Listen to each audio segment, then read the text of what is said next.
Assalamualaikum warahmatullahi wabarakatuh. Alhamdulillah kita dapat berjumpa kembali di channel Adibahku dalam keadaan sehat walafiat. Kedua kalinya sholawat dan salam semoga Allah limpahkan kepada Nabi kita Nabi Muhammad SAW yang mana membawa kita dari zaman kegelapan menuju zaman terang benderang, yaitu dinul Islam. Alhamdulillah, para audien Adibahku yang dirahmati Allah, marilah kita bersama menyaksikan kajian dari Gus Baha, dan semoga apa yang disampaikan beliau membawa kemanfaatan dan keberkahan untuk kita semua. Apabila ada kesalahan, saya memohon maaf yang sebesar-besarnya. Akhir kata, wassalamualaikum warahmatullahi wabarakatuh. Assalamualaikum warahmatullahi wabarakatuh. Bismillahirrahmanirrahim. Sampean sing melarat ya cita-cita wae duwe dhuwit sing dadekno gampang salat. Lah nek sampean wis betah melarat, tapi kula melarat lah salat teng mriki lancar ya alhamdulillah. Jadi kan gak masalah, kan gak ada akibat apa-apa. Tapi ki aja mikir ngono, gara-gara melarat tembus tuk turunan iso wae anak sing buruh. Sampeyan ngalami hal yang tidak kamu alami. Lho kan mungkin saja saking kowe melarat terus anak sok ben buruh di Jakarta sing roh sapa? Buruh ning wong sing ora salat.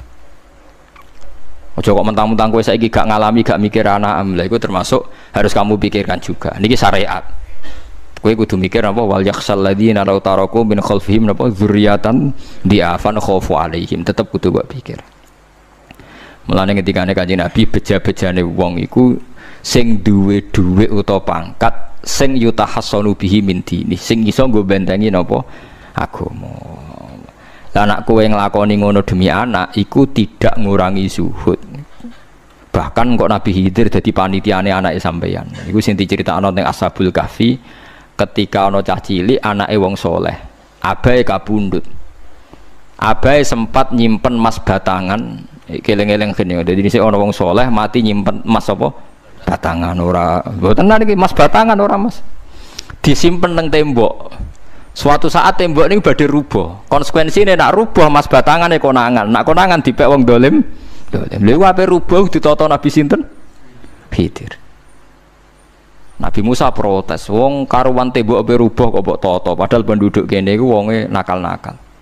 Terus jawab Nabi Khidir seperti wa amal jidaru fakana li hulamaini napa yatimaini fil madinati wa kana tahtahu kanzul lahuma wa kana abuhuma sholihah. Dadi fatwa-fatwa zuhud sing berlebihan wong ra oleh nabung ngomong kosong, tak jamin. Itu ditentang oleh ulama-ulama syariat. Karena di cerita Ashabul Kahfi ini jelas kan, wong soleh nyimpen emas batangan ning tembok demi anake, keberlangsungan kesalehan apa anake. Ternyata dipanitiani Nabi Khidir supaya emas iki gak jatuh ke tangan-tangan orang zalim. Toh orang ini ketika nyimpen tetap disifati Allah wa kana abuhuma sholihah. Iku nak nunjukno nak wong soleh nabung iku gak ngurangi kesalehan.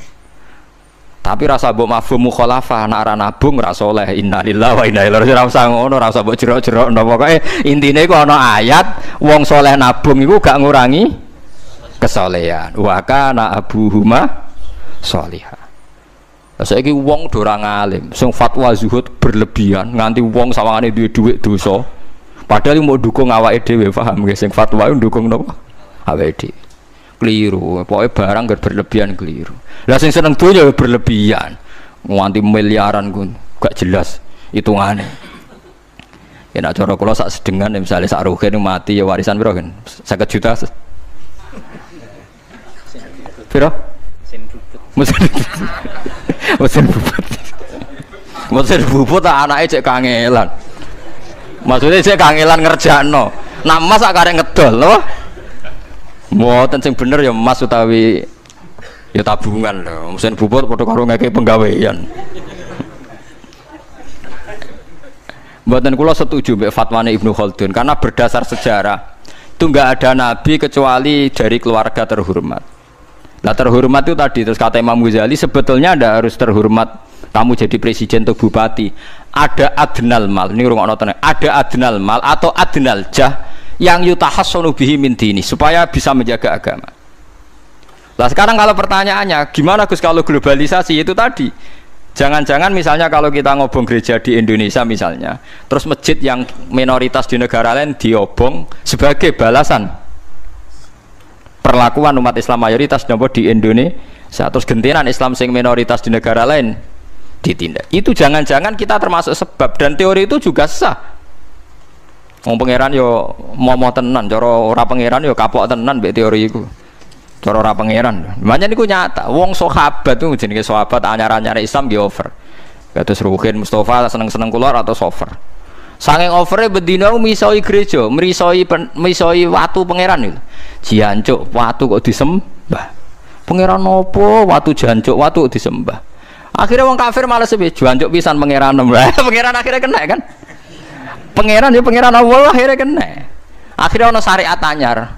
Wala tasubbul ladina tu'una min dunillah fayasubbu wa adwam bi ghairi ilm. Mat sahabatmu aja oleh misoi pangerane wong kafir. Kurbane aku mat.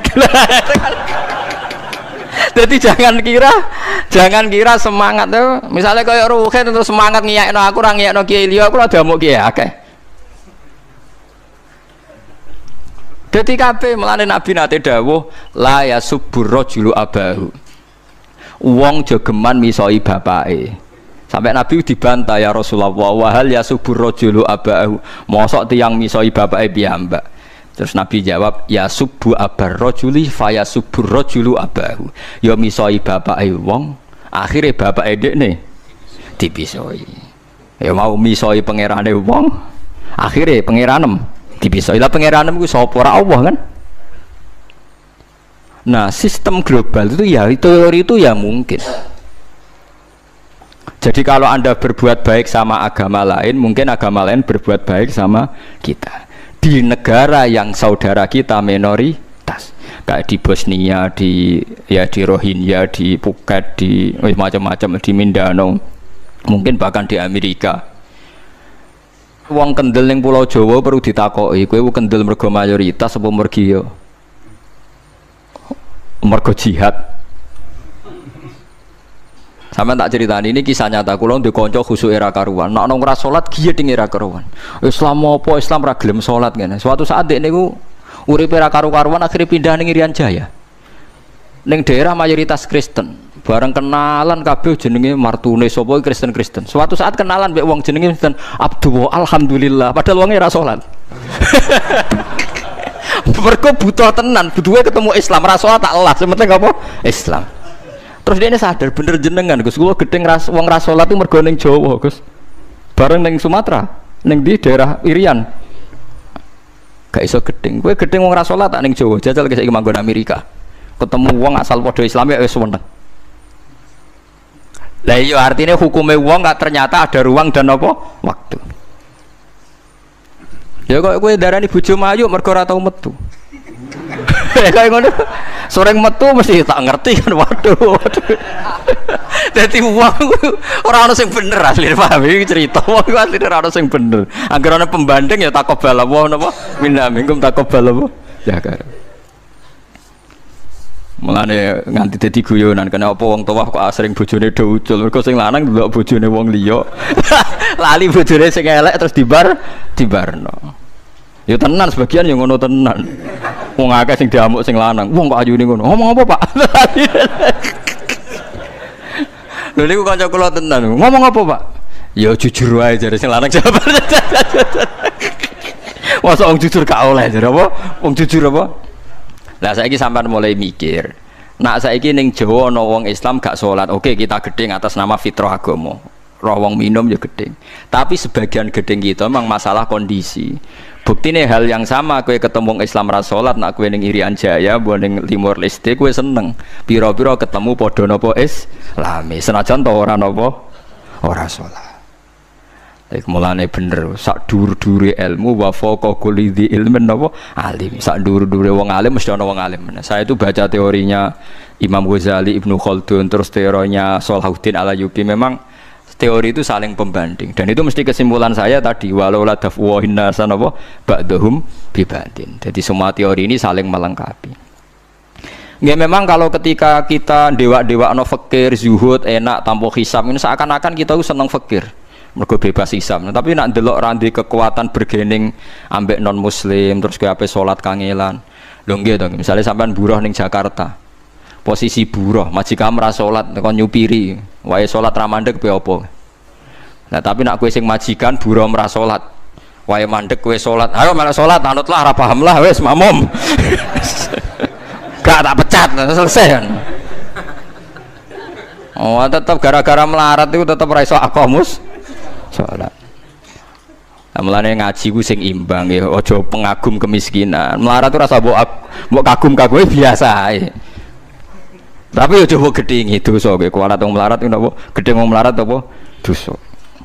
Tapi aja dukung, maksudnya wis ora usah didukung wis akeh malah menapa? Mbok dukung. Wah, malah parah, malah napa? Parah. Lah amar ma'ruf nahi mungkar itu syarat utama tadi ada adna malin, ada adna napa jahin untuk yutahasson. Buktine semua nabi itu punya kekuatan sing dadekno enggak tersiksa. Ini ku ma ba'atsallahu nabiyyan illa fi mana'atin min qaumi. Allah tidak pernah ngutus nabi kecuali dari kasta tertinggi. Dia tujuannya wow, ada sistem sosial yang menjaga. Lucu kan, wong Quraisy gudinge ngono mbek Kanjeng Nabi, tapi ora tau mateni mergo sungkan Abu Thalib. Sungkan sinten? Abu Thalib. Sayyid Abbas urung Islam, tapi nak Nabi dipateni ya ora trimo. Sampai Darun Nadwa kebingungan carane mateni Muhammad tu piye wong dekne keluarga napa Quraisy. Sampai ana iblis mendo-mendo wong ngene ae tiap desa ngirimno satu pemuda. Engko ben dame Muhammad berceceran, pe nuntut sapa ndek nak sing mateni tiap desa duwe utusan sing mate kangelan. Mergo Nabi diutus fi manaatin mingkau. Nah, ketika Nabi pindah teng Madinah niku asline nggih mboten wong asing-asing amat. Mergo tiyang Yasrib niku wonten suku besar jenenge Bani Najjar napa? Bani Najjar. Bani Najjar niku keluarga besar Nabi saking Sayyidah Aminah. Mulane teng Barjanji diterangno ketika Sayyid Abdul Gerah niku mergo niliki keluargane mim Bani Najjar. Paham ya? Jadi intinya ya gadah manaatin min qaumi. Ngene iku Bani napa? Bani Najjar. Dadi napa jenenge sebutinu wa makatha fihim syahron yu'anu nasukmahu wasyaqwa. Iku suku napa Bani Najjar, akhwalihi min Bani napa Najjar. Dadi eling-eling. Dadi mboten saged. Mane sampean ya ora usah protes, kadang-kadang kena apa wong alim-alim ya rontok-rontok Gus, rontok-rontok mulya karepe ben rapati repot nemen-nemen. Misalnya kayak wong alim terus wong biasa total wino terus kon bubut ruhin, nah wae mulang wae kon apa bubut, ayo repot. Jadi kus pengeran apa orang ngono ora tiga. Saya itu gak pernah loh takut mati meskipun saya masih muda, karena saya bayangkan mati itu ya baik-baik saja. Ketika saya hidup ya gak tahu cara ngelola nyawa saya, kenapa kau gak pergi? Kamu tahu caranya ngelola nyawa kamu, kau gak mati sekarang, gak tahu kan? Tahu-tahu masih hidup kan, tahu-tahu diutang semacam-macam lah. Sebenarnya kita zaman hidup pun nggak tahu cara ngelola nyawa kita, cara kerja jantung kita, cara kerja paru-paru kita. Nanti setelah kita mati pun nggak tahu caranya hidup gitu lagi. Tapi anehnya kita, mosok manusia sudah dilemah iso hidup lagi. Memangnya kita sekarang bisa hidup karena kita tahu-tahu ya hidup. Ditekdir anak yang melarat, pese elek, orang lain ditekdir anak Kiai Gus Mulyo. Kita kan nggak pernah bisa milih bapak ya ora iso. Ngerti-ngerti anak Karmen, anak Karlan itu sudah gak tahu. Artinya gini ya, sudah ya Allah ketika saya hidup ya tidak tahu kenapa saya hidup, pasti engkau yang menghidupkan. Ketika saya mati juga gak tahu kenapa saya mati, pasti engkau yang menghidupkan dan mematikan. Maka saya akan baik-baik saja di akhirat, karena ketika di dunia Tuhannya yang engkau, ketika di akhirat Tuhannya, dan sifat engkau tidak akan rubah, tetap arhamur rahimin. Makanya dulu wali-wali itu kalau mau mati ya santai aja. Sayyid Umar bin Abdul Aziz itu ulama-ulama dulu kalau mau meninggal itu kalau keluarganya nangis marah besar. Memangnya mau kemana kamu nangisin saya? Lah kamu kan mau mati. Memangnya mau kemana kalau mati? Ya kembali ke Allah. Susahnya apa? Di dunia ya milik Allah, di akhirat milik Allah. Inna sholati wa nusuki wa mahyaya wa mamati lillahi rabbil. Yang aneh sampai harus melarat orang wani mati. Wah aneh tenan. Ya karena sampean tahu mungkin di akhirat lebih miskin lagi kan. Terus repot nah terus. Coba kalau dari awal kita menstatuskan diri kita biadillah, inna sholati wa nusuki wa mahyaya wa mamati. Tapi kamu salah status. Mengatakan kehidupan adalah momen untuk mencari kesejahteraan. Kehidupan adalah momen untuk cari karir. Kamu mensifati kehidupan secara salah. Jika kamu terjebak nyari karir, nyari kaya. Coba kalau kamu pakai mazhabnya Sufi, kehidupan adalah pemberian dari Allah untuk kembali kepada Allah. Kematian ya seperti itu. Akhirnya ya santai saja. Inna sholati wa nusuki wa mahyaya wa mamati lillahi rabbil alamin. Istri juga gitu. Saya itu tidak sombong. Saya itu mulai nikah sampai sekarang itu hampir gak pernah tukaran sama istri. Sama istri saya itu sering bilang gini, Gus kali-kali kalau saya ngamuk itu diwales, dilawan. Supaya saya punya musuh katanya. Betul ya? Ya saya bilang gini, Allah itu maha baik sama saya. Ketika harmonis, ganjaran saya ya lewat harmonis itu. Sehingga saya ngasih uang, menyenangkan Anda. Ketika Anda marah, ganjaran saya lewat sabar. Ya sudah itu semuanya baik. Kalau kamu marah, saya tidak dapat pahala. Makanya kalau kamu marah tak dengerin. Ini cara Allah membuat pahala tanpa bayar kata saya. Justru kalau pas rukun itu untuk dapat pahala harus nyervis, jajak nukokno kelambi mahal katanya. Boros itu pahala yang boros katanya. Tapi kalau kamu marah ini pahala paling murah, nggak usah biaya, dapat apa? Pahala, cukup sabar. Lu itu kalau terlatih lama-lama dapat ya biasa saja. Ulama dulu seperti itu semua. Imam Syafi'i itu pernah ada orang baik sekali sama beliau. Orangnya itu munafik padahal. Tapi kalau setelah keluar dari Imam Syafi'i dia memaki-maki Imam Syafi'i. Suatu saat beliau tadi muji-muji jenengan tuh di luar maki-maki jenengan. Imam Syafi'i itu guyu. Guyu sebenarnya bukan alhamdulillah. Muridnya kan janggal. Ini dikasih tahu gitu. Alhamdulillah. Kenapa Imam Syafi'i dia kan di luar maki-maki jenengan? Berarti aku wong wibawa ning ngarepku rawani. Ya jadi dianggap enteng saja melihat. Berarti aku wong wibawa ning ngarepku ora wani.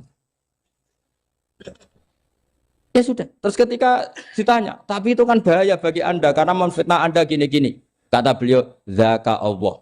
Yang kritiknya bahaya itu hanya Allah Ta'ala. Yang lainnya enggak bahaya. Karena ini makhluk, doif, enggak penting.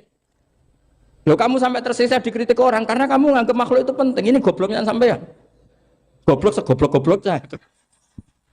Coba kalau kamu mensatukan makhluk tetap makhluk, kritiknya enggak penting.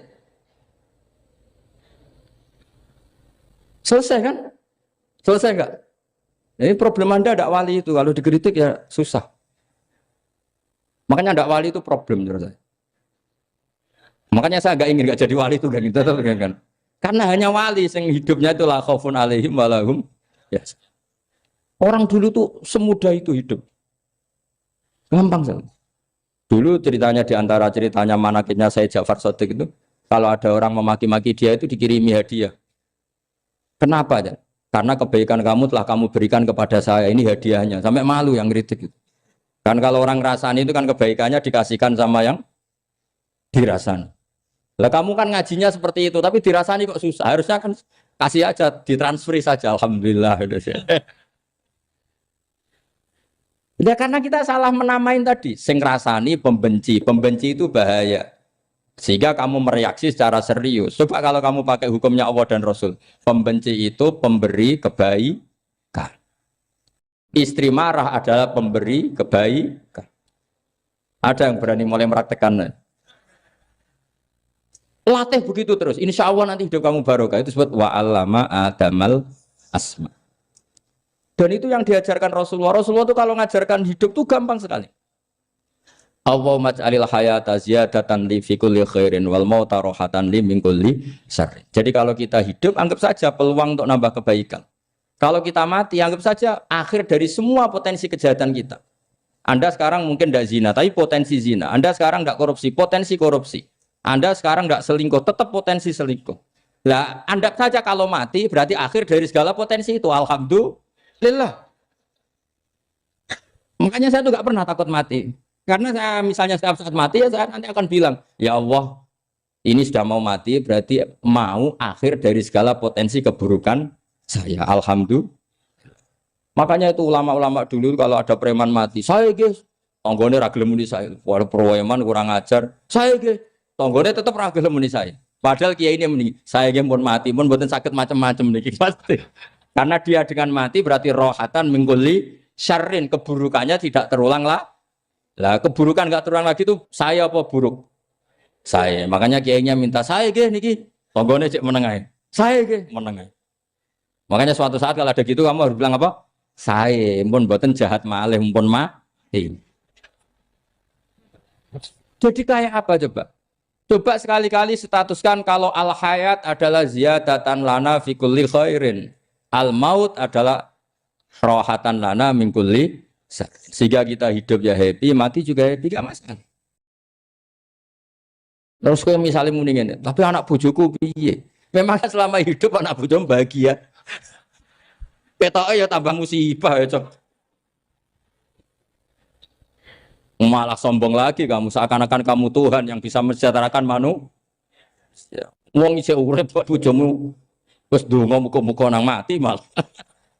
Nah, gak jelas terus termasuk dosane jenengan sedanten wis senengane cerita Nabi Adam. Nabi Adam mbok critakno dosane, mulane do kualat.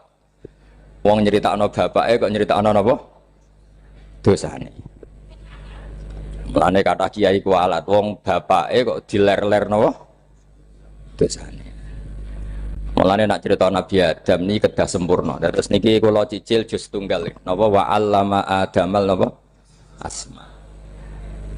Pertama kali hubungannya Nabi Adam kalian Allah Subhanahu wa taala ini hubungan mengajarkan nama sesuatu. Jadi sampean jangan pakai teori modern bahwa apa artinya sebuah nama. Nama itu penting sekali. Sekali penamaan itu salah berarti Anda menstatuskan secara napa? Salah, dan itu berakibat fatal. Jadi semua kesalahan manusia mulai periode syirik mensekutukan Allah itu karena kesalahan menyebut apa? Nama. Ini penting kolaboran. Jadi misalnya orang Arab itu ada batu tertentu yang dipahat disebut manat. Manat itu dari kosakata manan, pemberi. Yang satu disebut uzza, sesuatu yang aziz, yang agung. Sehingga akhirnya diperagungkan. Coba kalau misalnya Manat dan Lata itu ketemu orang Lasem, terus ditanyakan, ini batu apa ini? Dari Purwodadi apa dari Mojokerto? Yang mahat siapa? Ini irungnya tidak pas. Ini matanya kok agak picek. Andekan distatuskan seperti itu, kira-kira disembah apa enggak? Enggak. Iki pas pembuatan ini pate protol terus digenti. Sehingga setiap kemusyrikan itu semua para nabi ngendikan inhiya illa asmaun sammaitumuha antum wa abaukum ma anzalallahu biha min sultan. Sebagian ayat ma anzalallahu biha min sultan. Bahwa kesalahan-kesalahan yang kamu timbulkan itu karena kamu kesalahan bikin nama. Makanya status itu penting. Nanti sampean tahu pentingnya yang saya katakan ini. Nanti setelah sampean mati, nanti mesti nyari saya karena kenangan ngaji ini. Ini Mas Atabik itu mas saya, beliau seorang dokter, tapi saya tidak akan bilang dia dokter karena nanti anak cucunya inginnya jadi dosen. Tapi kalau saya menstatuskan dia turunan Mbah Sambu, babai wong alim. Wah anak putune arah alim isin. Tapi nak di status no pegawai negeri dosen, wah anak putune golek duit ya pikirannya kan. Karena status itu mengilhami, apa status itu? Karena itu yang dikenalkan. Makanya ini penting. Fir'aun ketika dianggap sebagai Tuhan itu karena dia berhasil menamakan dirinya orang yang nggak pernah sakit. Dan dia penguasa. Penguasa itu artinya apa? Dia memimpin kesekian orang. Akhirnya dianggap Tuhan. Tapi ketika debat terbuka sama Nabi Musa, pertama, mohon standar mohon gimmick. Pertama kata Fir'aun, wama Rabbul Alamin, lalu Tuhan kamu itu siapa? Kata Musa, yang menuhani langit dan bumi. Fir'aun masih bisa berargumentasi, setahu saya di bumi Tuhan hanya saya. Soal kemungkinan Tuhan Anda di langit, terus Fir'aun nyuruh Haman, ya Haman ibnili sorhal ali abluhul asbab as-samawati fa'attali'a ila ilahi Musa. Tapi kalau itu dibuktikan, nanti Musa pasti kalah. Karena kalau Fir'aun naik ke langit, pasti gak melihat Tuhan. Wong yang Nabi saja gak melihat, apalagi Fir'aun. Pasti dia bilang gak ada. Tapi apa yang bisa mengalahkan Fir'aun adalah argumentasi status. Kata Musa, Rabbukum wa Rabbu abaikumul awalin. Yang nuhani nenek moyang kamu. Artinya kalau Fir'aun Tuhan, itu berarti Tuhan balita. Karena mbah-mbahnya dulu tanpa Tuhan karena Tuhannya lahir terlambat. Akhirnya Fir'aun saat itu juga para pengikut Fir'aun langsung menjadi mukmin meskipun menyembunyikan imannya. Karena kalau Fir'aun Tuhan berarti babahnya tidak punya Tuhan karena Tuhannya baru dilahirkan kemudian. Artinya gini, andai kan Fir'aun distatuskan al-maulud, orang yang dilahirkan, maka tidak akan ada orang yang menuhankan Fir'aun. Atau Fir'aun dibahasakan wujida ba'da alam yakun. Dia ada setelah dulu-dulunya tidak ada. Apapun hebatnya Donald Trump, apapun hebatnya Cleopatra, apa Fir'aun, semuanya itu wujidu ba'da alam yakun. Mereka ada dari tidak ada. Yang seperti ini pasti tidak Tuhan. Makanya Allah mengenalkan manusia itu sederhana supaya tidak pernah jadi Tuhan. Hal ata alal insani khinum minad dahri lam yakun syai'am mazkura. Manusia itu siapa? Ya manusia itu makhluk yang ada dari tidak ada. Dengan status itu enggak mungkin kamu tuhankan. Ini penting saya utarakan. Jadi buah gerakan Allah itu pasti dimulai salah penamaan. Makanya saya kemarin ketika Mbah Mun intaqala ila rafiqil ala ketika beliau wafat, saya bilang ke anak-anak Anwar, statuskan Mbah Mun sebagai orang alim alama al-faqih, muridnya Sayyid Alawi, muridnya Mbah Zubair. Sekali Anda menstatuskan beliau orang besar, tepaan santri sing mau luhur kepengin ditiru besar tok. Nah, niru besar tok terus ana santri mau ita itu tok ngerasa gede repot. Sama, makanya saya nggak pernah. Sebenarnya saya tahu, Mas Atabik ini mas saya itu dosen saya tahu, tapi saya tidak pernah ngomong dosen. Oh, anak-anak era menjadi wong alim, menjadi dosen malah langsung menjadi wong alim, malah celokoman. Jadi karena salah status itu nanti panjang, akibatnya itu panjang. Makanya saya itu sebetulnya ya risih dikatakan Gus Bah itu orang alim, sebenarnya risih. Tapi saya seneng saja.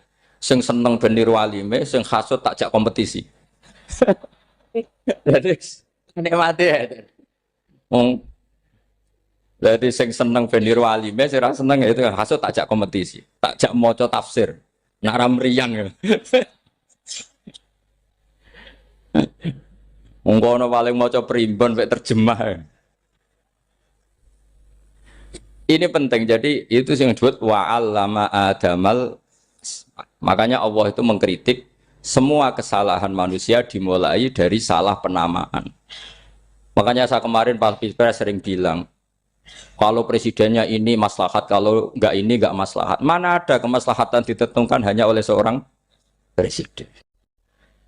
Itu tauhid kita di mana? Memang kita secara syariat harus milih sesuai istihad kita, tapi tidak usah dong menggantungkan kesejahteraan sama seorang makhluk, itu tidak boleh. Secara tauhid nggak boleh.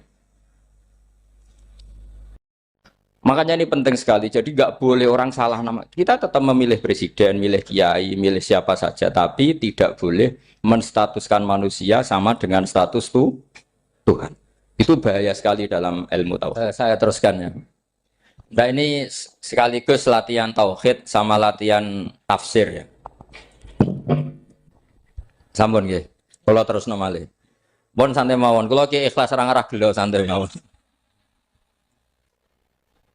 Wong umpama ora sida ngaji ora gelo apa meneh trimo mik rusak. Ndak karena saya itu insya Allah ndak akan pernah salah nama. Saya punya cerita ya, tentang nama itu. Ketika seseorang baik sama tetangga, itu kalau sampean seorang mukmin yang mukhlis, mukmin yang ikhlas, pasti ya karena diperintah Allah. Saya ngajar seperti ini karena diperintah Allah. Baik sama pernah sepuh karena saya turunan Mbah Sambu, ya karena menghormati Mbah Sambu. Itu bagus. Sehingga dulu itu ada ulama, saya berkali-kali cerita, ada ulama punya tetangga itu berdua anak muda. Ya Ahmad, silahkan ke rumah saya, datang. Setelah datang ke rumah pemuda tadi, kata pemuda tadi, ya Ahmad silahkan kembali, saya tidak butuh kamu.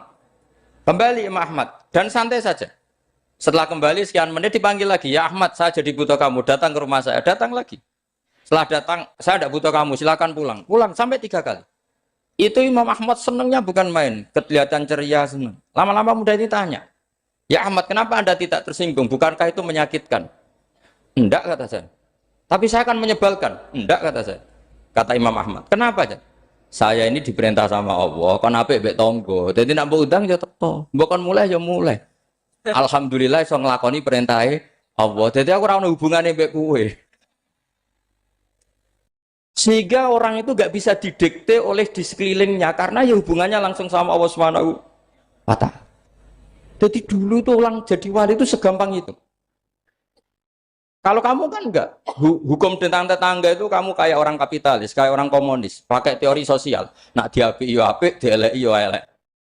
Itu kan pikiran PKI. Artinya satu perilaku sosial didikte oleh makhluk itu perilaku orang mukmin atau orang ke PKI. Itu orang PKI. Kalau orang mukmin ya mangkana yu'minu billahi wal yaumil akhir fal yukrim jarahu, kita baik sama tetangga karena diperintah Allah, sehingga kecewa ada kecewa ya santai saja.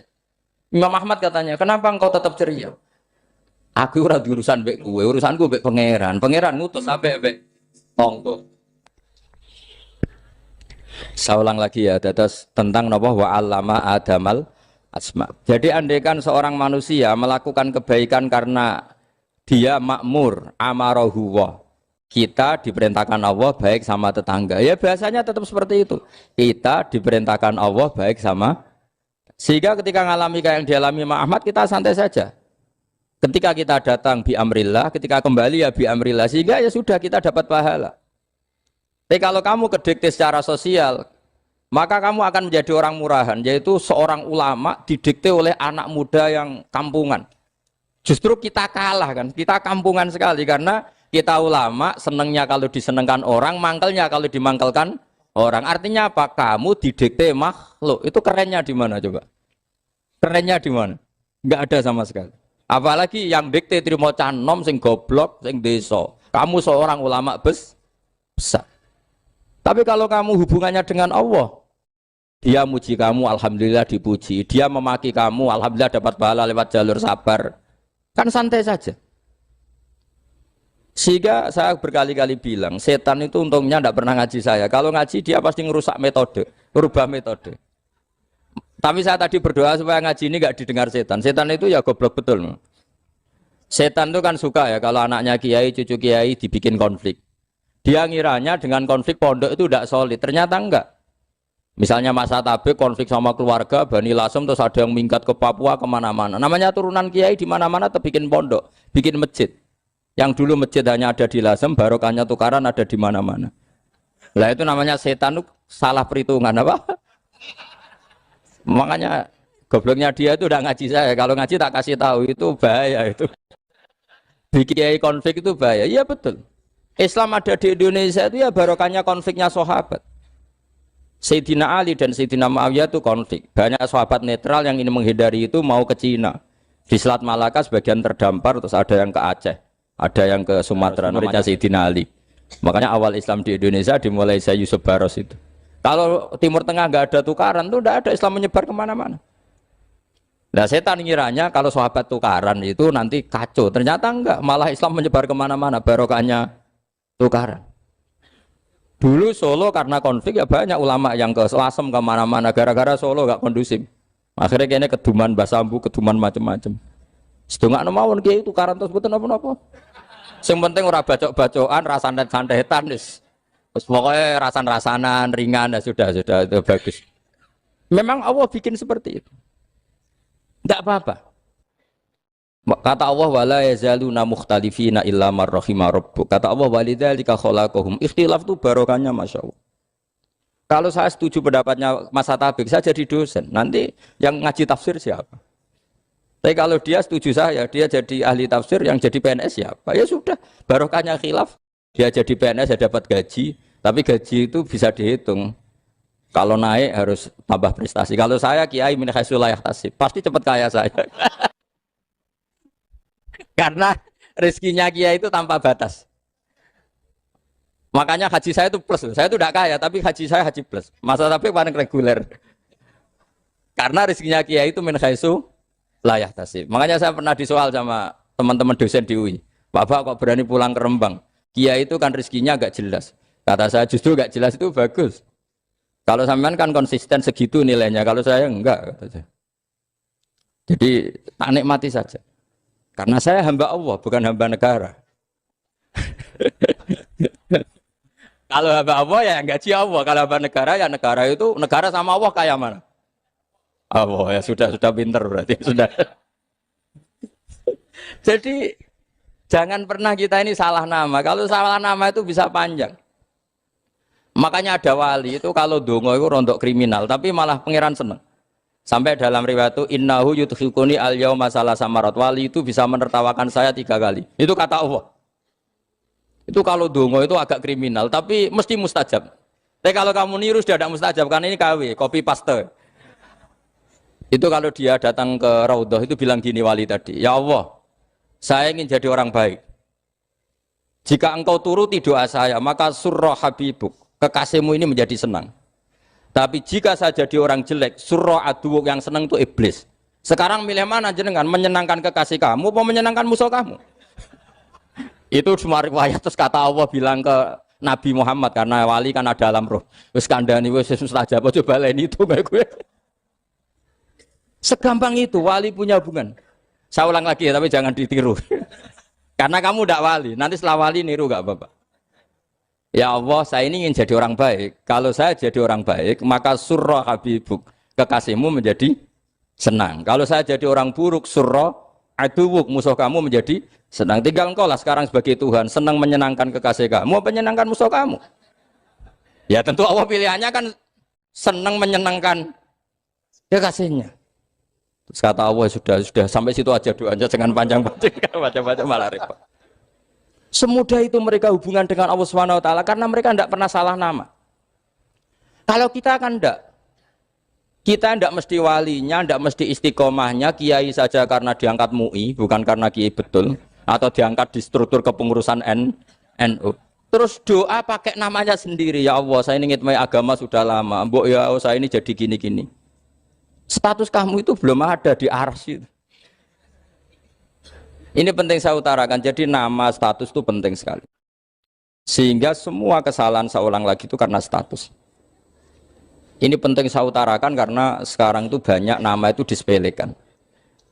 Saya itu sering sinau kamus, jadi saya termasuk menekuni tafsir itu diantaranya menekuni kamus. Saya punya kamus banyak, mulai yang dikarang orang setengah kafir, munjid itu kan, kafir tapi setengah. Karena timnya banyak yang muslim juga. Ada yang Verus Abadi, macam-macam. Yang saya kenang dari kamus, di antara kamus yang saya kenang tentu miliknya Said Zabidi, kamus Mukhid itu. Ada kamus milik saya namanya Mukhtarus Sikha. Itu dikarang oleh orang alim. Itu bilang begini, sama tak bedai sekarang. Lafat ilah itu maknanya apa? Tuhan kan? Tasniahnya apa? Dia bilang isim ini tidak punya tasniah. Dia bilang ilah. Normalnya tasniahnya ilahani. Jam'anya taksir alihah. Tapi kata dia nggak boleh. Lughat seperti itu nggak boleh. Karena kullusmin harus yadullu ala aini musammahu. Ilah itu nama tunggal untuk Allah. Sehingga karena Allah itu tunggal nggak boleh ada tasniahnya ilahani. Karena kalau ilahani berarti kamu nerjemah apa? Dua Tuhan. Berarti kamu nganggap ada Zaidun. Ketika Zaid dua kamu bilang Zaidani. Kalau banyak kan nggak pernah ada Tuhan dua atau tiga. Makanya kata pengarangnya itu Abu Bakar Ar-Razi itu kata beliau, wahadal ismu la musanna lahu wala jam'ah wa innama jama'uhu wa sannauhu katanya. Isim ini tidak punya tasnya, tidak punya jamak. Tapi kalau orang-orang katanya, orang-orang itu bilang ini ada jamaknya, ada tasniahnya. Ini penting sekali. Karena kesalahan itu enggak ada. Cara teori Quran itu kesalahan itu enggak ada. Yang ada adalah orang salah. Beda loh ya. Tak wari dadi wong pinter. Makanya ini sampai subuh, tak wari dadi wong pinter. Saya ulang lagi ya. Kesalahan itu enggak ada. Yang ada itu orang salah. Pernah ada enggak 1 tambah 1 15? Enggak ada kan? Tapi kalau orang salah bilang 15, ada. Pernah enggak putih ini hakikatnya hitam? Enggak pernah kan? Tapi kalau orang salah, misalnya Rabun bilang ini hitam, ada. Sehingga ini penting, ini dalam teori ilmu mantek. Setiap Allah menyalahkan mereka, itu kata Allah, yaquluna bi afwahihim. Mereka itu melafatkan dengan mulut mereka. Bahwa Tuhan itu 3 misalnya. Bahwa Lata Hubal itu Tuhan. Itu kalimat yang keluar dari mulut mereka, tapi tidak menunjuk hakikat. Makanya kata Allah, kaburos kalimatan takhruju min afwahihim. Sungguh kalimat itu kalimat kriminal betul yang keluar dari lisan mereka. Karena apa? Normalnya kalimat itu tadullu ala musammahu atau musammaha. Yang namanya kalimat misalnya putih yang menunjuk putih, hitam menunjuk hitam. Nah kalau Tuhan kok ditunjukkan ke batu, itu kan kacau. Tuhan kamu siapa? Hubal, itu batu apa Tuhan? Batu. Tuhan kamu siapa? Yesus. Yesus itu manusia apa Tuhan? Manusia. Makanya kata Allah, kaburos kalimatan takhruju min, mesti tulisannya iyaquluna illa kadiba. Ini penting saya utarakan. Jadi makanya kesalahan itu tidak ada, yang ada itu orang salah. Makanya kata Allah, ja'al haqqu wa zahaqal batil. Kalau ada hak pasti batil itu hilang. Tapi orang yang meyakini kebatilan banyak, tapi kebatilan itu tidak ada. Pernah ada enggak 1 tambah 1 15? Enggak pernah ada kan? Tapi kalau orang bilang itu ada. Ini penting saya utarakan. Makanya kamu jangan janggal. Kata Allah ja'al haqqu wa zahaqal batil. Ternyata sekarang kebatilan ada di mana-mana. Barang batil itu enggak pernah ada. Yang ada pelakunya. Misalnya nyon sewu misalnya gini. Zina itu mengenakkan apa enggak? Kata orang yang ahli nafsu mengenakkan. Tapi hakikatnya tidak pernah mengenakkan. Sekarang tanyakan yang pernah melakukan itu, yang terhantui dosa oleh itu. Hakikatnya menyakitkan apa mengenakkan? Menyakitkan. Tapi yang bilang mengenakkan ada, tapi hakikatnya tetap menyakitkan. Nah, semua kesalahan manusia itu dimulai cara membahasakan. Mengambil uang negara korupsi itu kata yang baru keturutan nafsu nih. Enak punya uang banyak, mengenakkan. Tapi kata yang sudah ketangkep, menyakitkan.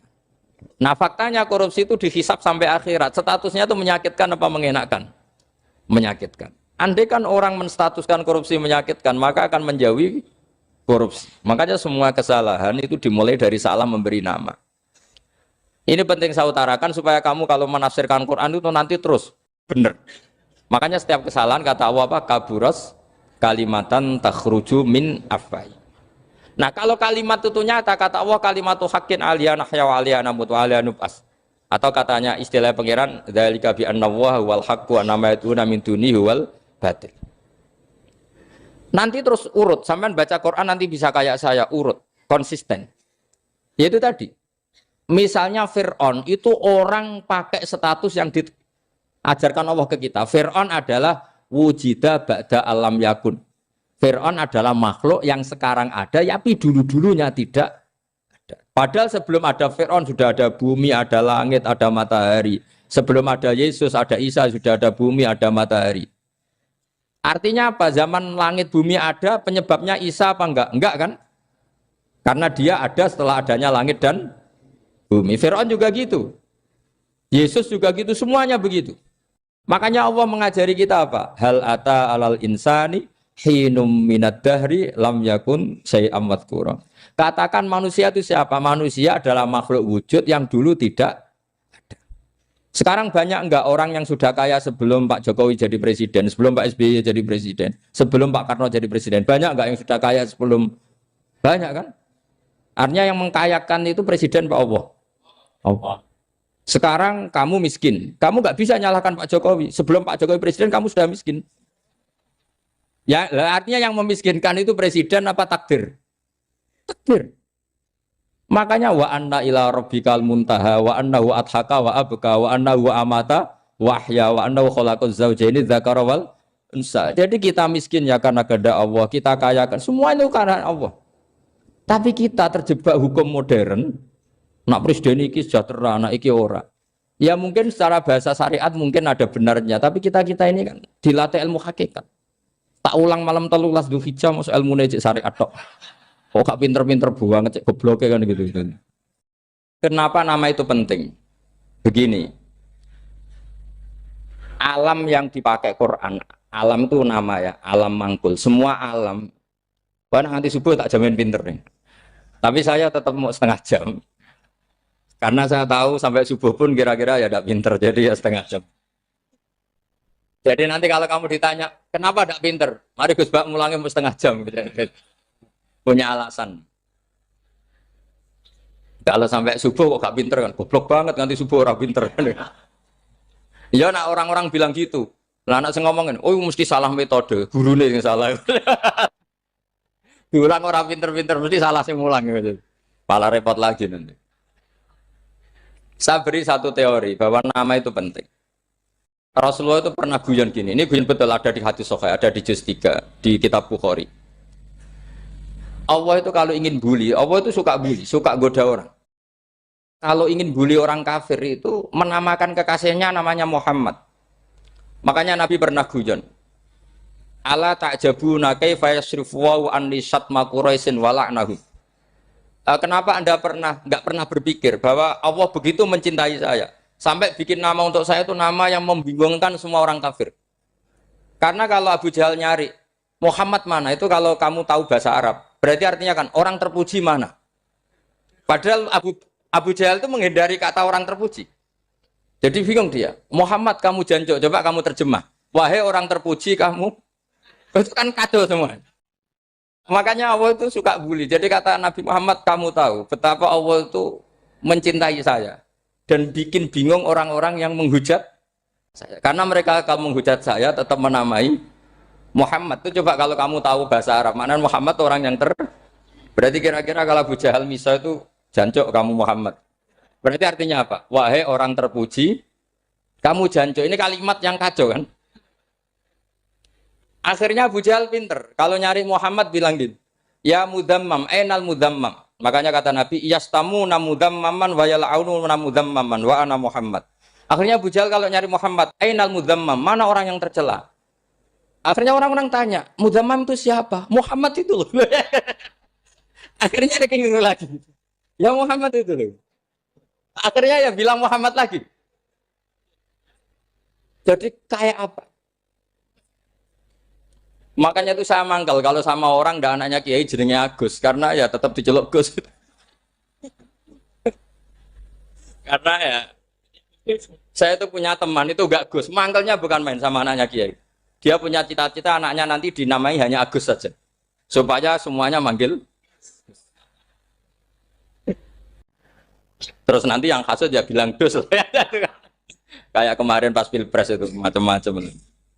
Tapi ini penting saya utarakan, jadi nama itu nggak boleh salah. Status juga nggak boleh salah.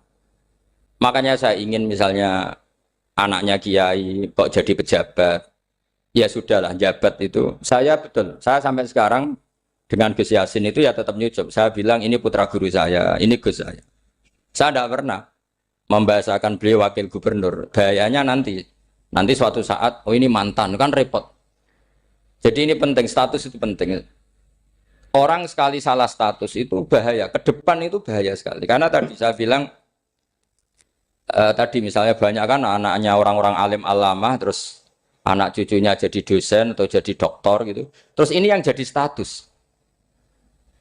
Nggak boleh seperti itu. Ya sudah, dokter secara akademik, dia jadi PNS karena kestatusan itu, tapi di keluarga tetap saja status alimnya saja. Atau mudawimul khairi, mudawimul tahajud. Mudawimu apalah, ini selalu tahajud, ini selalu deres, ini selalu ibadah. Sehingga anak cucu kita ya kenangannya itu. Anak-anak saya meskipun kecil itu jamaah terus, karena ya saya selalu jamaah. Dan saya melihat, kalau anak saya tanya, Pak, kenapa Bapak sholat terus? Ya saya bilang, sepantasnya jadi manusia sujud, cuma serah melok dudunya, melok nganggo. Pangeran dibayari ya ora gelem.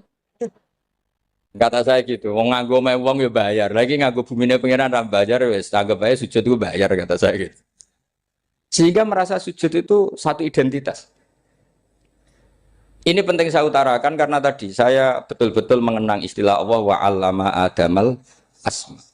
Semua kesalahan itu kata para nabi inhiya illa asmaun samaitumuha antum ba'atau. Kita membahasakan misalnya presiden Amerika orang terkuat di dunia. Bagaimana mungkin orang terkuat kemudian agak mangan sedino lemes? Hebatnya ning ndi? Iku nak pas mulas weteng agak ngising yo lemes. Hebatnya apa? Makanya Allah ketika menerangkan Isa itu tidak Tuhan, itu Allah sederhana cara ngendikan. Kana yakulani to amal masih ibnu Maryam illa rasul. Qad khalas min qablihir rusul. Wa ummuhu siddiqah kana yakulani to'am. Artinya kalau Isa itu tidak mangan ya lemes. Nak keluarkan ya kudu ngising. Lah terus mbok sembah itu terus piye? Jadi gak kebayang seorang Tuhan kemudian kalau gak makan tuh lemes. Berarti statusnya Isa apa? Orang yang lemes kalau tidak makan. Terus kamu Tuhan kan? Aneh enggak?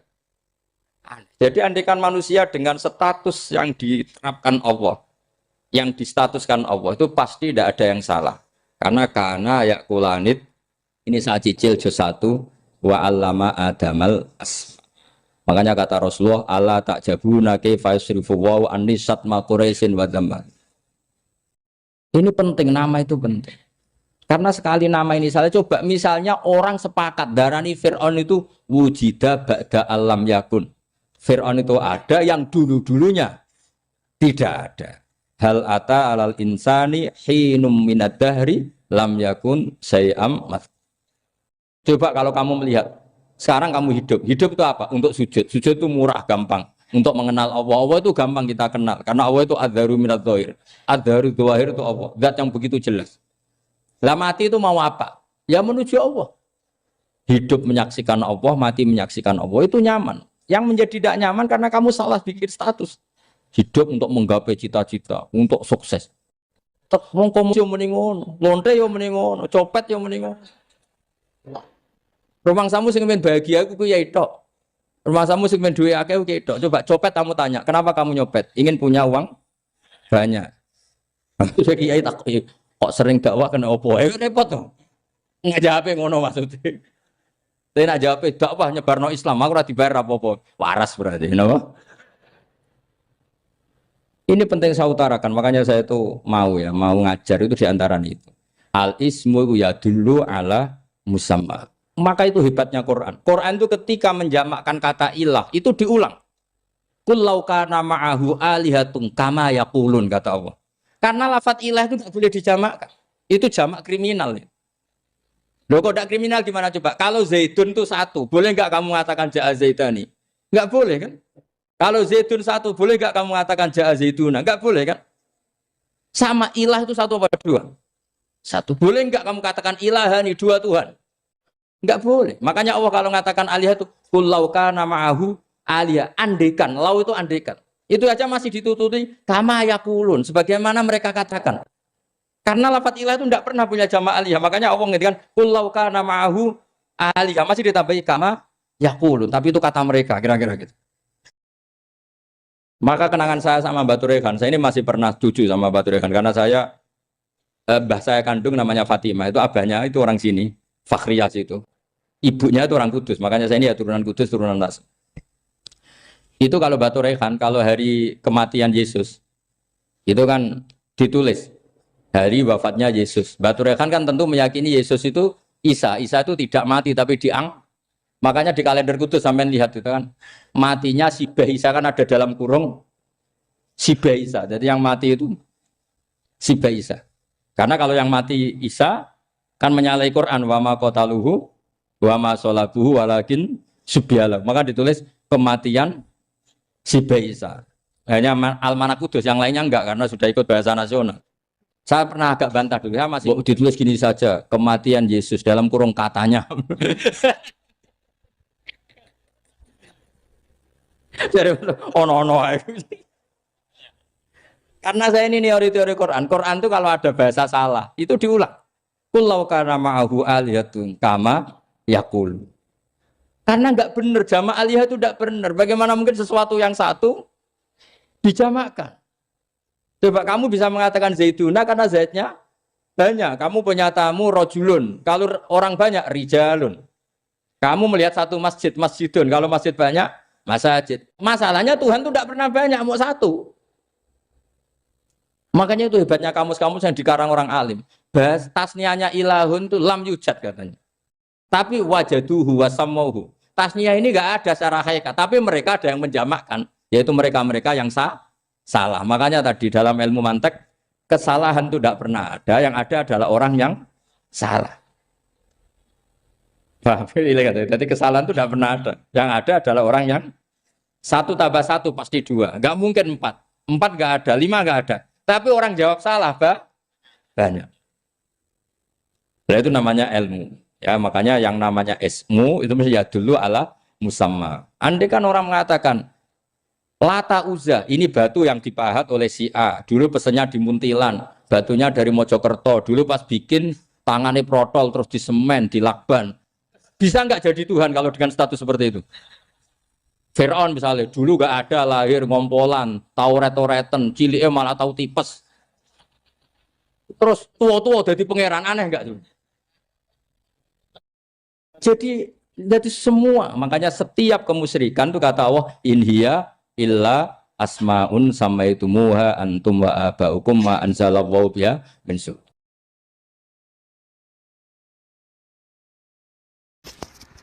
Kalau kenangan cerita dari Mbah Mun yang paling saya kenang itu gini, dulu ono santri nakal. Ya jadi ora dulu tok, saiki luwih akeh, tapi sawangannya cerita kan kudu dulu karena sejarah itu syaratnya harus diomongkan dulu. Ajane aku rada kecewa mbek sejarah itu, dulu ono santri nakal, saiki luwih akeh. Niku kepengen nginceng ninge, mergo ning wayu. Niku dhisik jarang ning sepeda motor ngalor ngidul ning Pasar Bangilan jarang. Dadi nek kepengen roh iku kudu dadi bakul banyu. Dados bakul banyu karena satu-satunya acara roh wong ayu kudu dadi bakul banyu nyamar. Kalau nyu ngisine ning jero jeding. Jadi kadang ya roh ninge rajil bapan macam-macam. Kiai ini wali tenan, bukan wali debutan, bukan wali senior, namun wali betul. Nah, sama saya jadi wali kan serono kuota wali, segelem ragelem jumlahnya supaya tetap ada terus diangkat nonton mawon wali. Ini bertahun-tahun. Kiai ini ngerti, seneng, mergo digratisi, juga ergo murah. Kiai ini ngerti, nah itu niatnya elek. Suatu saat gak ada perkembangan, santri ini mulai gerembeng karena gak direspon. Diceluk ke Kiai ini. Dia pintu anakku, nggih Yai. Kowe sholat ning Masjid Haram saf awal 40 dina jamaah mbok saf awal. Nggih Yai. Kok bar tak rabekno anakku. Nggih. Seneng sholat. Hari pertama ya demi dapat istri, hari kedua terus. Sesuai ku ku nyaman. Betapa nikmatnya sujud, nikmati rukuk terus nyaman. Saking nyamannya ku berkebutuhan sholat di saf awal. Bukan karena cewek tadi. Barang hari ke-40 diparani mbek Kiai ini. Aja mulai tak rabekno. Lho. Mboten saged, Mbah. Jare nek wis salat 40 dina tak rabek. Oh, mboten salat jadi montok cawe tok. Mboten. Mboten. Ngenyak uang salat jadi mati joli. Jadi orang enggak bener itu kadang ya jadi bener. Jadi wali kadang daftarnya lewat bakul banyu. Terus kadang rodok delok wong wedok sithik-sithik, tapi nek pangeran ngangkat kira kurang coro. Dadi wali cani. Akhirnya Kiai ini sing nangis. Cung gelem lek cok aku pede mantu wong. Iki gak gelem-gelem tenan. Ngenyak wong salat diterima dijoli. Gitu. Wah, itu luar biasa. Terus malah ini ngaji ya. Terus ngaji talqinul fikri bahwa pada akhirnya sing paling dhuwur teng hadhihi dar la ilaha illallah. Nah, saya punya trik, punya cara untuk sampean supaya la ilaha illallahnya itu sah dan meyakinkan. Cara hakim itu sah dan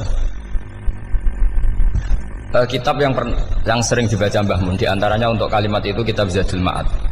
Iku nak nerangno la ilaha illallah niku luar biasa. Itu kitab kesayangannya Sayyid Abdul Al-Haddad.